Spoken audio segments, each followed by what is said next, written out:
Welcome, ladies and gentlemen, to another episode of the Stack Flesh and Blood Edition. This is brought to you, as always, by Realm Gaming out there in Ohio. More about Realm Gaming at the end of the video.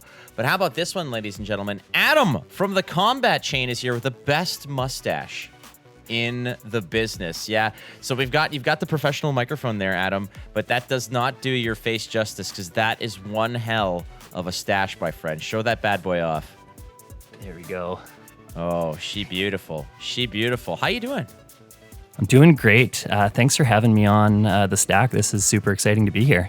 Yeah, no worries, no worries. So for those who are unaware, basically what's going to happen, Adam is going to be basically deflecting or absorbing some of these statements that I'm going to be shooting at him. And so, again, 9 statements. Adam's job is to tell me whether they resolve, as in, damn you handsome flake, well done, or they fizzle, as in, back to the gym with your sorry soft ass. That's kind of how we're doing it. Are you ready, Adam, to play the stack? I am ready. Let's do this. Okay. First statement, very simple, very easy. Flesh and Blood will eventually get a standard rotation. Oh, God. This is a question that I've been hearing a lot of people talk about lately, and this is a hot topic. Like, Living Legend's there, and it's meant to sort of prune out all the, the overperforming heroes, but a standard rotation's a whole different beast. I think this one resolves.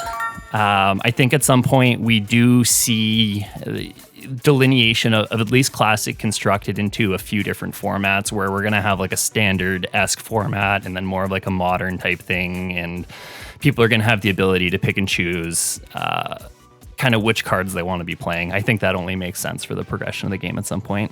I always figured, hey, if there's a standard rotation, it means the card game has been thriving for quite some time. So it's not always a bad thing. Next up is Flesh and Blood needs a comic book series. Ooh. I think this one is an easy resolves. There's already so much depth of flavor in the lore, and LSS has done such a good job of fleshing out those stories. Wasn't there rumors that we're supposed to get a Netflix show or something like that, I thought? I don't know about that. I've heard a little bit here and there. Nothing that I can necessarily divulge too much about. Of course, but based on what's out there, I can say that it's possible, I suppose. But I'm talking about a comic book series. I would absolutely. I want a Flesh and Blood World of Wraith #1 first edition print. Signed, yeah, and for the collectors, like that would be spicy. Yeah, the first printing. Oh, I'd be after that too. Here's one. Fabled rarity cards should never be strong. From a gameplay standpoint, I agree with this. That 100% resolves. I'm sure the collectors are like, yes, we want more of that. But from a player standpoint, I'm a player before I'm a collector. And those cards need to be accessible if they're going to be playable. You only need one. So that's true. That is true. Darth Vader would be a Shadow Warrior. Ooh. He's definitely Shadow. I think it was Shadow too. And what's funny is I was trying to pair this up into what Yoda would be. And in my head, I was like, Yoda is a light illusionist. I'm like, we have that. That's Prism. So maybe when Prism rotates out or hits Living Legend, we can get like a light illusionist Yoda and a Shadow Warrior Vader. But I mean, that's how I see him. You tell me if I'm right or wrong. He's definitely Shadow. If he's not Shadow Warrior, trying to think what classes we've seen or we know we're getting, if there's something else that fits him. I was going through it, like Runeblade doesn't seem right. Runeblade being split damage though, and the fact that Darth Vader's got access to the Force, I feel like there's some overlap there. Yeah, I think it resolves. I think Shadow Warrior is right. I'm really stuck on this Yoda thing now though. Yoda would be light. That's the more intriguing one. But like illusionist is what I kind of thought it would be. So it's possible. I mean, that could be a question or a debate for another day. Would cleric be a stretch? I don't know. It's hard. I mean, it's definitely not Brute. That's for sure. Yeah, light Brute. That would be funny to see. All right, here's one. This one's for the fans. World Championships should be played on a stage with an audience. So we've seen it at Pro Tours. We've seen it at Callings. There's the feature table. Usually it garners a little bit of a crowd. People want to watch it. But I'm saying that all the feature matches should be on a stage in a soundproof booth with a screen and people watching. That would be incredible. And even to go to reference the game that we shall not name, they've done some of that in the past as they've grown, where they've got the crowd, and then when that winning play happens, the crowd goes wild. Well, it's tension building. It creates a more of a connection of the players. I want to get a baseball card of Tariq Patel with the stats on the back, so to speak. I want a Matt Rogers rookie card from 3 or 4 years ago. I want the players to be a focal point here as well. Once again, to reference the game that shall not be named, to see a league like what they've did, but just to be it done properly and just a good fan base, I think would be so huge for the game. We could mention Magic. I have a lot of friends in Magic. I play Magic. We have no animosity towards Magic. I come from Magic. It's We can say Magic all day long. What do you call a flesh and blood player? Just an ex-Magic player.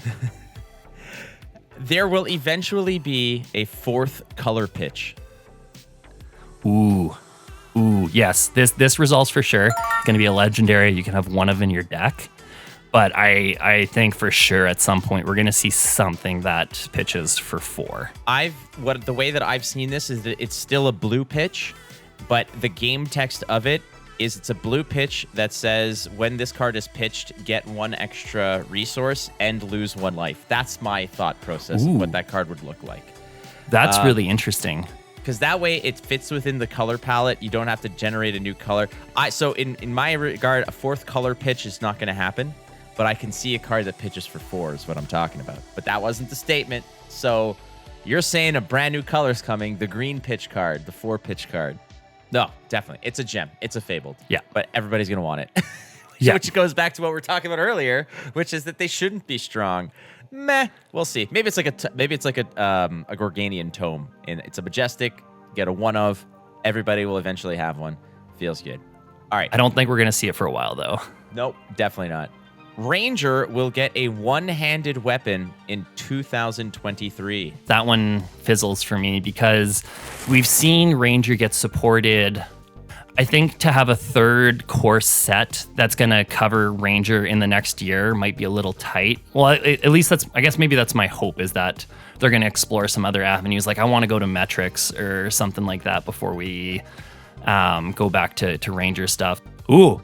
What if we saw it in Dynasty and then the statement would fizzle because it actually came in 2022? I was thinking about this when I was writing the question. I said I was going to write it as by the end of 2023, but you caught the sort of sneakiness of the question, because if it does come in Dynasty, then I guess you're wrong. But either way, Rhinar would cheer for the Philadelphia Flyers.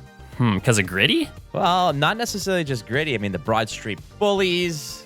They were a little bit of an aggressive, physical kind of, pound you into the boards kind of hockey team. Yeah, for that reason, I could see it.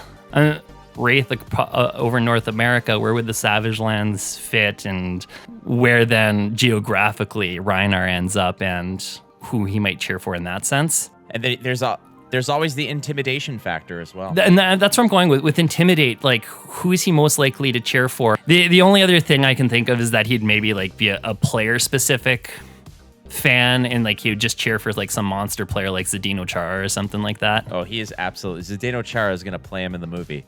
The way that I've explained Zdeno Chara to somebody else is I said Goro would play Zdeno Chara in the movie of his life. Yeah, spot on. I like the meme of Gary Bettman handing the cup to Zdeno Chara, and it's this massive thing for Gary Bettman, and then Zdeno Chara picks it up with one hand, and he holds it like this mug, precisely. Yeah, exactly. All right. So is that a fizzle or a resolve for you? That one, I guess, is going to be a resolve. Yeah. I like it. I absolutely sold that one to you. Last one is Azalea will get Living Legend points before Levia top 8s of Pro Tour. Who gets there first. I mean, Levia's ahead of the game right now, ahead of the pack. Levia's got the few tier 2 wins, whereas I think Azalea has at best a tier 2 top 8 right now. I think this one, unfortunately, I know Azalea Cult's gonna have a broken heart for this one. I think this one fizzles. I think Levia gets there first. Just because Levia isn't as bad as people think she is. She needs just a little bit more support, but she has some horsepower like you wouldn't believe. There were very few decks that could flat out race chain and win back in the day. Levia was one of them. If the meta keeps shifting the way it's going right now, I think Levia is going to actually possibly be a force to contend with in the current meta. Stubbies hadn't been banned and Phi was the scourge of the meta.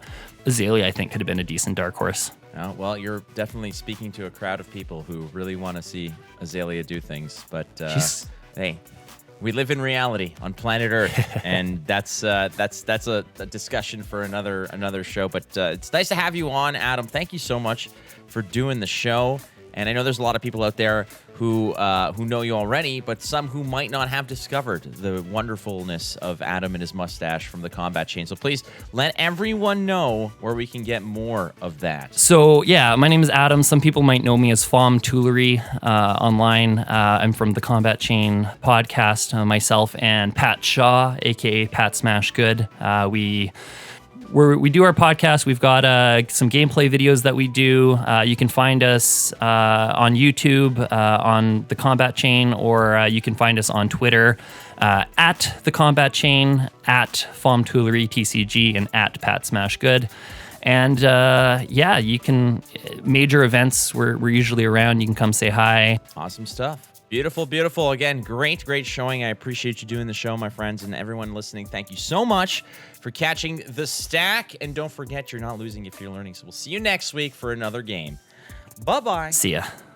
The Stack is brought to you by Realm Gaming in Mansfield, Ohio, a wonderful place to get your flesh and blood fix, but not just that, they also specialize in Magic the Gathering and Pokemon. So if that's where you need to be to get your card fix, that's the place you want to go. RealmGamingNetwork.com. Keith and Jacob, who run the place, are developing a wonderful community of fun and inclusivity. So if you want to get a good fix on cards or just play the game, if you're in the Ohio region, you want to go to Realm Gaming. RealmGamingNetwork.com.